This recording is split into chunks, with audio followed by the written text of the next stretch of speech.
Jamal was sitting in his small apartment, watching TV after a long day at work. His mother had just called him, asking if he was eating well. He laughed and told her not to worry. Life wasn't perfect, but he was doing his best. The sound of sirens outside didn't bother him at first. He lived in a neighborhood where police cars were common. But then, there was a loud knock on his door, hard and urgent. His heart skipped a beat. Before he could even stand up, the knock came again, louder this time. "Open the door. Police," a voice shouted. Confused, Jamal walked to the door and unlocked it. The moment it opened, officers pushed their way inside. Flashlights blinded him, and strong hands grabbed his arms. He felt cold metal against his wrists. Handcuffs. "Jamal Carter, you are under arrest for the hit-and-run murder of Richard Lawson," one officer said. Jamal's mind went blank. Murder. Hit and run. He had no idea what they were talking about. "What? No, I didn't do anything," he protested, struggling against their grip. But the officers didn't care. One of them read his rights while the others pulled him outside. His neighbors peeked through their windows, whispering. Some took out their phones, recording the scene. The flashing red and blue lights made everything feel unreal. He was shoved into the back of the police car, his heart pounding. This has to be a mistake, he thought. He had been home all night. They would realize their error soon, right? At the station, they took his fingerprints and his mugshot. The officers didn't listen when he tried to explain. He asked for a lawyer, but no one responded. Hours passed, and finally he was thrown into a cold, dark cell. The metal bars shut with a loud clang. He sat on the hard bench, his mind racing. Who was Richard Lawson? Why were they saying he had killed him? The next morning, Jamal was taken into an interrogation room. A detective, an older man with tired eyes, sat across from him. "You were seen at the crime scene." "We have a witness," the detective said, tapping a file on the table. Jamal shook his head. "That's impossible. I was at home. Check the cameras. Ask my neighbors." The detective interrupted him.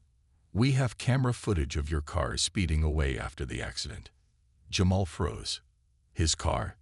That was impossible. He hadn't driven anywhere that night.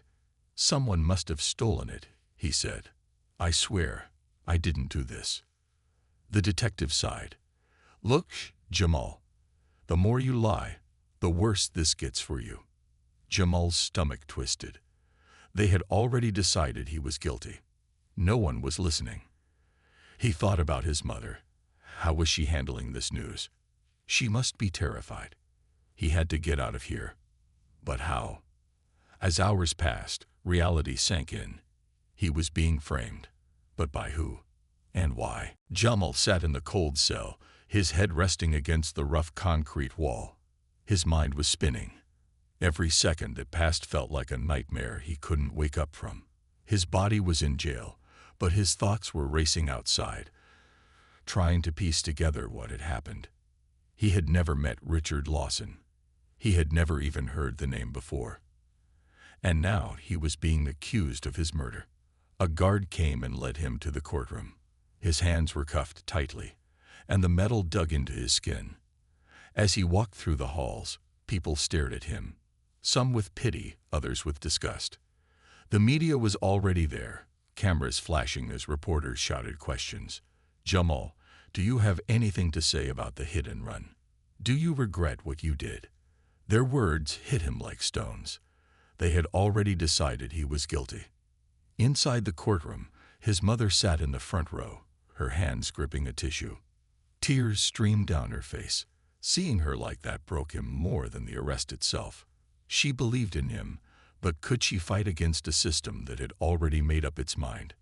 His lawyer sat beside him, flipping through papers with a serious look. "Stay quiet unless I tell you to speak," he whispered. Jamal nodded, his throat dry. The trial began quickly. The prosecution presented the evidence: camera footage of a car that looked like his, a witness who claimed to have seen him behind the wheel, and a report saying his fingerprints were found on the steering wheel. Jamal's heart pounded. How was this possible? He hadn't driven his car that night. Had someone stolen it? Had someone framed him? His lawyer argued that the evidence was weak, that the footage was blurry, and that the witness was unsure. But the judge didn't seem convinced. The worst part was when they showed pictures of Richard Lawson, the so-called victim, a man in his late 40s with short graying hair, a strong jawline, and deep-set eyes. He looked important, like someone powerful. Jamal didn't know why, but something about the man's face made his stomach turn. Who was he? And why did it feel like his death was more complicated than a simple hit and run? Then the witness took the stand, a middle-aged woman with nervous eyes. She hesitated before speaking. I think I saw him in the driver's seat," she said, pointing at Jamal. The hesitation in her voice was obvious, but no one seemed to care. The prosecution nodded, satisfied. Jamal wanted to scream. This was wrong. He was being punished for something he didn't do. He looked at the judge, hoping to see some doubt in his eyes. But there was nothing. Just a blank, emotionless face. The verdict came faster than he expected. Guilty. His mother gasped, her hands covering her mouth. His lawyer placed a hand on his shoulder, whispering, "We'll appeal this." But Jamal barely heard him. His whole world had just crashed down. As the guards led him away, he caught a glimpse of a man in a dark suit sitting at the back of the courtroom. The man was staring at him with an expression Jamal couldn't read, cold, calculating, and satisfied. A shiver ran down his spine. Who was that man? And why did he feel like he was the one pulling the strings? Jamal sat in his prison cell, staring at the ceiling. The air was heavy with the smell of sweat and old metal. His body was in jail, but his mind was still in the courtroom, replaying every second of the trial. The guilty verdict echoed in his head like a broken record. How had this happened? How had he lost his freedom for a crime he didn't commit? His hands clenched into fists. He wanted to scream, to fight, to make them listen. But no one cared. The system had swallowed him whole, and now he was just another number in an orange jumpsuit. The other inmates barely looked at him when he arrived. Some whispered among themselves, throwing him quick glances. He didn't know if they believed he was guilty or if they simply didn't care. He kept to himself, eating alone in the cafeteria, sleeping with one eye open and avoiding trouble. He had no choice. He had to survive. One night, as he lay awake on his thin mattress, he heard footsteps outside his cell. A piece of paper slid under the bars. Jamal sat up quickly, his heart racing. He looked around, but the hallway was empty. He reached down and picked up the note with trembling fingers. The message was short but chilling. The victim wasn't who they said he was. Find the truth. Jamal's breath caught in his throat. His eyes scanned the paper again and again. What did this mean? Who had sent it? Was it a trick, or was there really something deeper behind this case? He sat there for a long time, gripping the note tightly. The next morning, he took the note with him to the prison yard, keeping it hidden in his fist. He knew he had to be careful. If someone didn't want him to know the truth, they wouldn't let him dig too deep. He looked around, searching for someone who might have left the message. That's when he noticed an older man watching him from across the yard. The man was tall, with graying hair and sharp eyes. He sat on a bench, arms crossed, looking like he had seen too much of the world. When Jamal met his gaze, the man gave him a small nod. Jamal hesitated for a moment, then slowly walked over. "You're the new guy," the man said without looking at him. Jamal nodded. "Yeah." He kept his voice low. "Did you send me this?"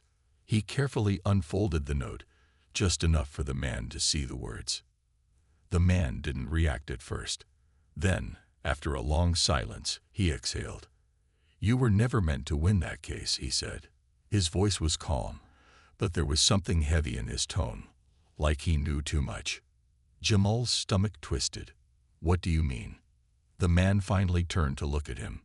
"I mean, you were picked, chosen to take the fall. The real story is bigger than you think. Jamal's pulse quickened. His entire case had felt wrong from the beginning, but now he was hearing it out loud. Someone had wanted him in prison. Someone had used him as a scapegoat. But why? And more importantly, who? You said. Jamal couldn't shake the old man's words. You were picked, chosen to take the fall. They haunted him, circling in his mind like a never-ending loop. He sat on the hard prison bench, gripping the mysterious note in his hand. Someone had gone through the trouble of warning him. That meant there was more to this case, something dangerous. He needed answers, and the only person who seemed to have them was the old man. The next day, Jamal found him again in the yard, sitting on the same bench, staring at the sky like he had all the time in the world. Jamal sat down next to him. You said I was picked. Who picked me? Jamal asked, keeping his voice low. The old man smirked. You ask too many questions, kid. He didn't look at Jamal, but his voice carried weight. That's dangerous in a place like this. I'm already in prison for something I didn't do. What's worse than that? Jamal's frustration boiled inside him. He wasn't going to let this man play games with him. You know something. Just tell me. The old man finally turned to him, his eyes sharp. The man they say you killed, Richard Lawson, he wasn't just some random guy. He had secrets, dangerous ones, and someone needed him gone. Jamal frowned. So why blame me? The old man leaned in slightly. Because you were easy to frame. No money, no connections, no power. A young black man with a past mistake. The perfect target. Jamal's stomach turned. He had been in trouble once before, years ago. Nothing serious, just a mistake from his teenage years. But now he realized that was all they needed to make him look guilty. The jury, the media, even the judge, they had all been ready to believe the worst about him. And now he was paying the price for something much bigger than himself. Jamal's hands tightened into fists. What kind of secrets did Lawson have? The old man hesitated. Then he lowered his voice. He worked for powerful people, people who control things behind the scenes. There are rumors he was going to expose something that could take down politicians, maybe even the whole government. He shook his head. But before he could, he ended up dead. And you? You were just a tool to keep the truth buried. Jamal felt a chill run down his spine. He had been framed for a crime that wasn't just about murder, it was about power. The thought made him sick. But someone wanted me to know, Jamal said, holding up the note. Someone in here is trying to help me. The old man sighed. Or someone is setting you up again. Be careful who you trust. Jamal stared at the paper in his hands. If what this man was saying was true, then he wasn't just an innocent man in prison. He was a pawn in a much bigger game. And the people who had put him here wouldn't want him finding the truth. For the first time since his arrest, Jamal felt something stronger than fear. He felt anger. He had to get out of here. He had to prove his innocence. And most importantly, he had to find out what Richard Lawson had been hiding before it was too late. Jamal couldn't sleep that night. His mind was racing, trying to put the pieces together. If Richard Lawson had been connected to something bigger, something political, then whoever framed Jamal had powerful connections. They had planned this carefully, making sure the evidence pointed to him. But why? Why him? He was nobody. He had no power, no influence. They could have blamed anyone. So why had they chosen him? The prison was silent except for the occasional footsteps of a guard patrolling the halls. Jamal lay on his thin mattress, staring at the ceiling, gripping the note in his hand.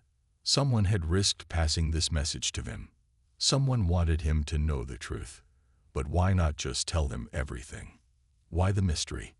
The next morning, Jamal made a decision. If he was going to survive this, if he was going to clear his name, he needed help from the outside. His sister, Lisa, was the only person he could trust. She had always been the smart one, always asking questions, never backing down. If anyone could dig into this, it was her. During his phone time, he dialed her number. The phone rang for a few seconds before she picked up. Jamal. Her voice was already shaking. Are you okay? I'm fine. He lied. But Lisa, listen to me. I need you to do something. Anything, she said quickly. Look into Richard Lawson, he whispered, keeping his eyes on the guards. Find out who he really was. His job, his connections, everything. Something isn't right about this. Lisa hesitated. Jamal, I've already been digging. And you're right. He wasn't just some businessman. He had government ties. But it's strange. There's barely any public information about him, like someone wiped his records clean. Jamal's grip on the phone tightened. Someone was covering things up. Keep looking, he urged. And be careful. I will, Lisa promised. But Jamal, someone's been watching our house. His stomach dropped. What? 2 men in a black car. They don't do anything, but they've been parked near the house for the last 2 days. Jamal's blood ran cold. Whoever framed him wasn't just covering up evidence. They were making sure no one got close to the truth. His sister was in danger. Lisa, you have to be careful. Don't trust anyone. And don't stop looking, he said. I won't, she whispered. We're going to get you out of this. As he hung up the phone, Jamal's heart pounded. The truth was out there, buried under lies, and now Lisa was stepping into dangerous territory. If she wasn't careful, she could be the next target. Jamal took a deep breath, clenching his fists. They had already taken his freedom. He wouldn't let them take his family too.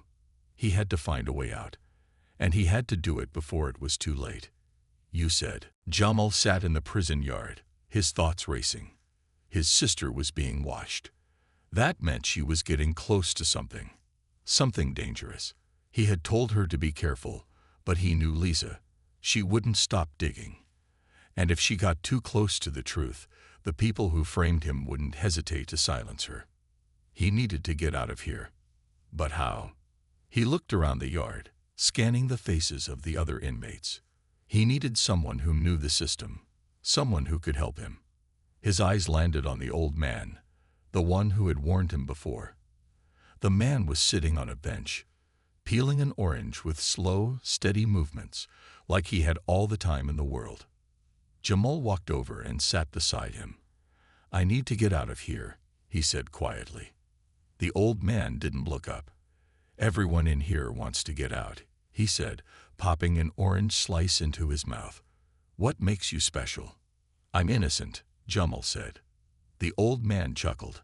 So is half the prison. Jamal clenched his fists. My sister is in danger. They framed me to cover up something big, and now she's getting close to the truth. If I don't stop them, they'll come after her. The old man chewed thoughtfully, then sighed. You don't need to break out of here, kid. You need to prove you were never supposed to be in here. Jamal frowned.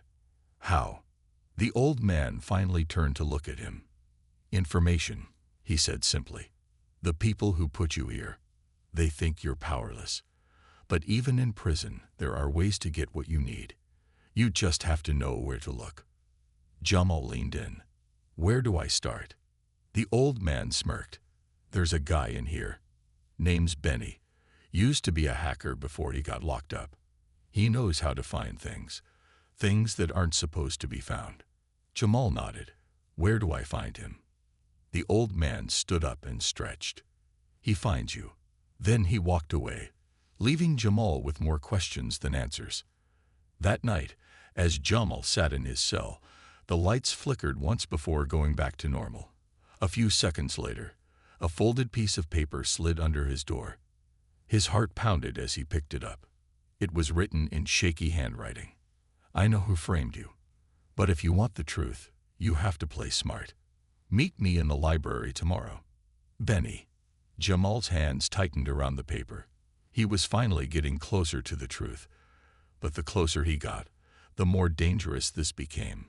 Tomorrow, everything could change. Jamal barely slept that night. His mind kept replaying the note from Benny. I know who framed you. Those words felt like a key, one that could finally unlock the truth. But he knew this wasn't going to be easy. If Benny had real information, that meant he was taking a risk just by talking to him.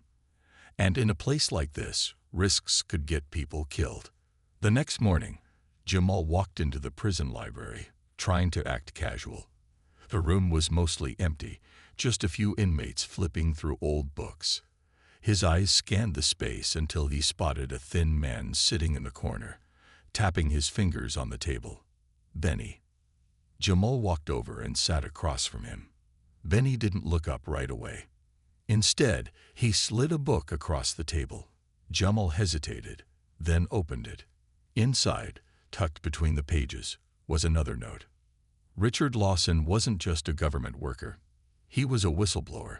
He was about to expose corruption at the highest level. Someone powerful wanted him dead, and they needed a cover story. That's where you came in. Jamal's blood ran cold. His hands tightened around the paper. This was bigger than he had imagined. He looked up at Benny, his voice low. "How do you know this?" Benny smirked. "I used to hack for people like them. I know how they work. They erase records, plant evidence, and control the media. They needed someone to take the fall for Lawson's death, someone no one would fight for." Jamal clenched his jaw. "So they picked me." Benny nodded. "Your car was stolen a week before the hit and run. Someone used it to kill Lawson. Then they wiped the security footage from that night, leaving only the parts that made you look guilty." He leaned in. "And that's not the worst part." Jamal's pulse quickened. "What do you mean?" Benny's voice dropped to a whisper. "Lisa's in trouble. Your sister's been digging too deep. She's next on their list." Jamal's stomach twisted. He had feared this, but hearing it out loud made it real. He had to get out. He had to stop them before it was too late. Benny glanced around, then slid another piece of paper toward him. "I can help you prove your innocence, but you need to do exactly as I say. No mistakes." Jamal looked at the paper. It had a name on it, someone on the outside who could help. This was his chance. He wasn't just going to clear his name. He was going to take these people down.